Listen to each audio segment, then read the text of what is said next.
MLC ఉప ఎన్నికల ప్రచారంలో భాగంగా ఇల్లందులో నియోజకవర్గ పట్టుభద్రులతో సమావేశం పాల్గొన్న భారత వర్కింగ్ ప్రెసిడెంట్ మాజీ మంత్రి కేటీఆర్, రాజ్యసభ సభ్యుల వద్దిరాజ రవిచంద్ర, మాజీ మంత్రి సత్యవతి రాథోడ్, ఆర్ఎస్ ప్రవీణ్, భారత ఎమ్మెల్సీ అభ్యర్థి ఏనుగుల రాకేష్ రెడ్డి, మాజీ ఎమ్మెల్యేలు హరిప్రియ, రేగ కాంతారావు. సమావేశంలో కేటీఆర్ మాట్లాడుతూ, నాట్లు వేసేటప్పుడు రైతు బంధు లేదు, ఓట్లు వేసేటప్పుడు రైతు బంధు ఇస్తున్న తీరు కాంగ్రెస్ ప్రభుత్వంది అన్నారు. 6 నెలలు గడిచిన కాంగ్రెస్ ప్రభుత్వం ఇచ్చిన మాట నిలబెట్టుకోవాలని ప్రశ్నించే గొంతుక రాకేష్ రెడ్డిని ఎమ్మెల్సీగా గెలిపించాలని కోరారు.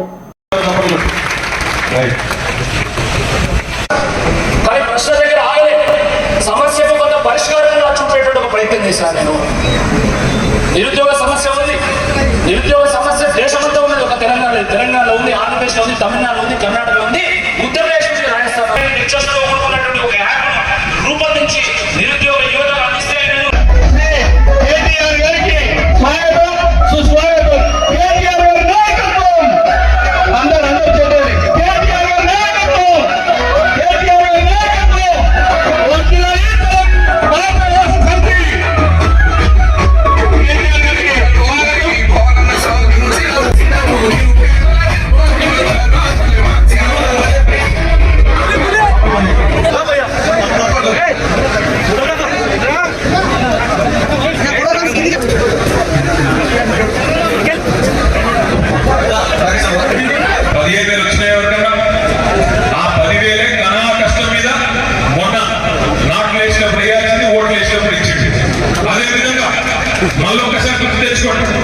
కేసీఆర్ కేవలం భూస్వాములకే ఇస్తున్నాడు.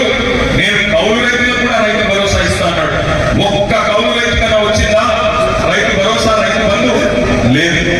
కేసీఆర్ గారు రైతు కూలీలను పట్టించుకుంటలేడు. నేను రాగానే రైతు కూలీలకు నెలకు 1000 రూపాయలు ఇస్తా అన్నాడు. ఒక్కటి కూడా ఇప్పుడు నెరవేరలేదు. ఎంత ధైర్యం ఉంటే ముఖ్యమంత్రికి పచ్చి అబద్ధాలు చెప్పి కూడా ప్రజలను నేను ఇంకా మరొకసారి పిచ్చోళ్ళని చేస్తా అని ఎంత ధైర్యం ఉండాలి, ఎన్ని గుండెలు ఉండాలి ముఖ్యమంత్రికి ఆలోచించే.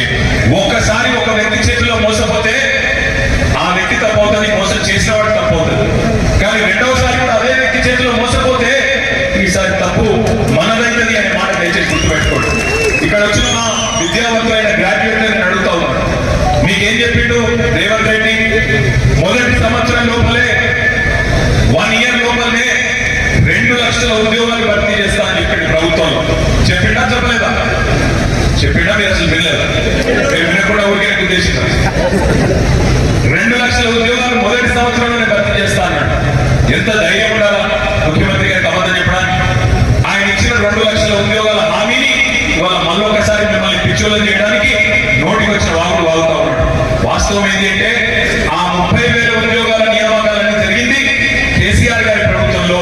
కేవలం కాగితాలు ఇచ్చింది రేవంత్ రెడ్డి గారు మాత్రమే మాట్లాడి గుర్తు చేస్తా ఉన్నాం.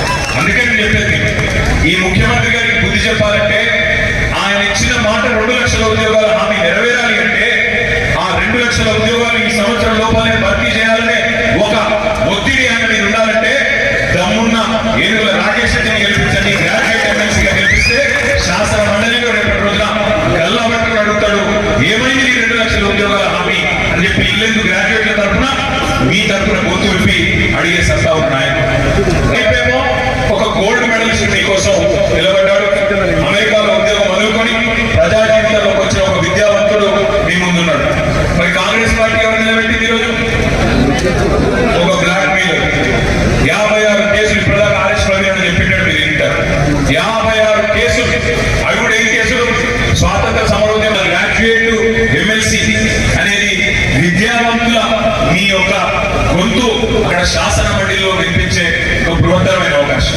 దయచేసి నేను మిమ్మల్ని కోరేది, ఇవాళ తెలంగాణ రాష్ట్రంలో 10 ఏళ్లుగా మనం సాధించిన అభివృద్ధిని తిరోగమనంలో తీసుకుపోయే ప్రయత్నం రేవంత్ రెడ్డి గారి ప్రభుత్వం ఏదైతే చేస్తుందో దీన్ని అడ్డుకోవాలన్నా, వాళ్ళు ఇచ్చిన 420 హామీల అమలు కావాలన్నా, రైతుల తరఫున, రైతు బిడ్డల తరఫున, విద్యావంతుల తరఫున రేపటి రోజున గలం విప్పాలన్నా అక్కడ ఉండవలసింది ప్రశ్నించే గొంతు తప్ప ప్రభుత్వాన్ని ప్రశంసించే గొంతు కాదు. మీడియాలో యూట్యూబ్ లో భాగాలు ఉండేవాళ్ళు ఇట్లాంటి వాళ్ళు ఎంతమంది ఉండొచ్చు, కానీ తప్పకుండా మనం గుర్తుపెట్టుకోవాల్సింది మాత్రం ఖచ్చితంగా రేపటి రోజున ప్రభుత్వాన్ని సవాల్ చేసి